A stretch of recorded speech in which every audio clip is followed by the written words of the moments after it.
And we have breaking news. Sweden is now officially a member of NATO. Secretary of State Antony Blinken met with the Swedish Prime Minister earlier to officially recognize the alliance's newest member, saying good things to come to those who wait. The determination of Sweden's leadership, the extraordinary diplomacy that it's exerted, making sure that every question was answered, every challenge was met, every obstacle was overcome. That's what brought us to today. Sweden's accession comes after its membership bid was held up by objections from Turkey and Hungary that were recently dropped. The Swedish Prime Minister is set to be a guest of honor at the State of the Union tonight, where President Biden is expected to highlight the danger of Russian aggression. Hi, everyone. George Stephanopoulos. Shalom, shalom, shalom. First off, we got to give all praise, honor, and glory to our Heavenly Father, Yahweh, in the name of His only begotten Son, Yahweh Shai, right? So you just saw that video, man. Sweden just joined NATO a few days ago. I just wanted to touch on it, man.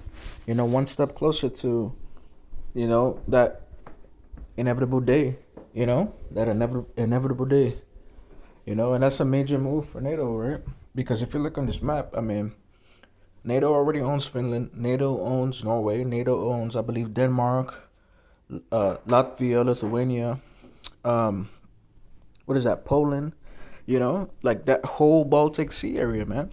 That whole Baltic Sea is pretty much under control of NATO now at this point, not to mention that, I'm sure they already have weapon systems in the area, but, they could bolster the region even more, and Sweden being part of NATO now, Sweden used to be a neutral country, so you got to think, with Sweden being a neutral country, that allows Russia a little bit of freedom of navigation throughout the Baltic Sea, coming from St. Petersburg and Kaliningrad, in the south there you see on the map.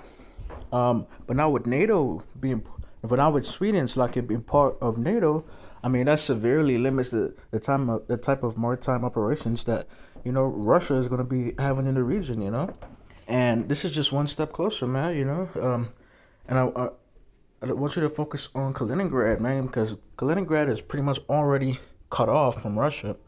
It is cut off from Russia, right? Surrounded by NATO countries on all sides, They had access to the sea. You know what I'm saying? Russia could ship stuff from St. Petersburg out into the Baltic Sea. You know what I'm saying? With Sweden being a neutral country, that was a little bit easier. But with it now being a NATO country, man, you could expect a lot of trouble in this area, a lot of trouble in this region, because for the most part, that's going to cut off Kaliningrad. You know what I'm saying? Best believe that's going to happen at some point. And I was doing a little bit of research, man, and the people of Kaliningrad, obviously they're cut off and they're heavily dependent on a lot of imports. You know what I'm saying? And I was just doing a little bit of research on it, and as I could read this article all the way from March 2022, as you can see, let's read this second paragraph right here. Igor Peleskov owns a concrete factory in the Russian Baltic Sea exclave, encircled by European Union members, Lithuania and Poland. As tensions burn red hot between Russia and the West over Moscow's military invasion of Ukraine, he is worried.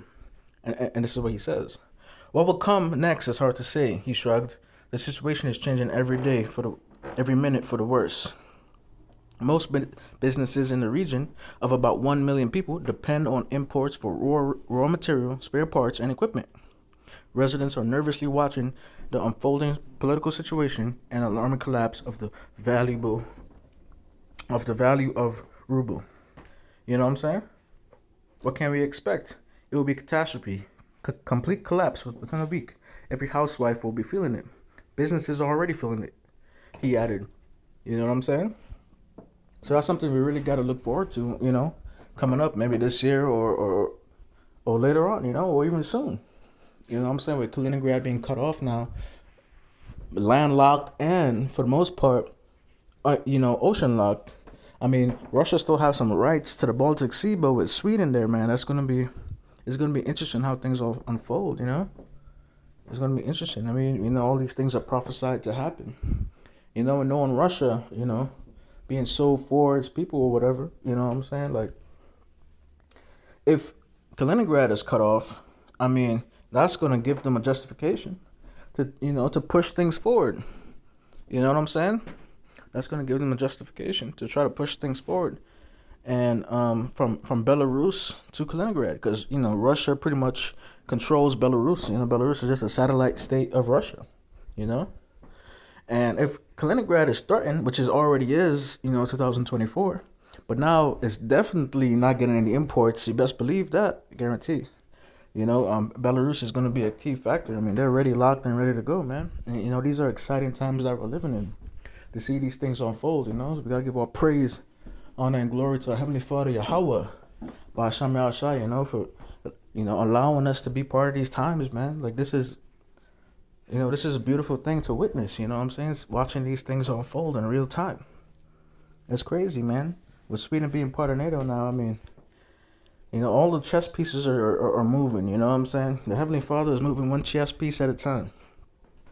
And I don't know the order of events, of course, we prophesy in part. We know in part, we prophesy in part. We know, like these things are prophesied to happen, but it's interesting to see how it all unfolds, you know what I'm saying? I pray you brothers are watching, man. It's a great time, You best believe Kaliningrad is going to be, going to be blocked off, probably some kind of, what's it called? I forgot the name, Salakia, but when you block the area off with ships, I forgot the term for that. Man, but you best believe that's going to happen, with Sweden. Like, look how much, ocean is close to the borders of Sweden, you know what I'm saying?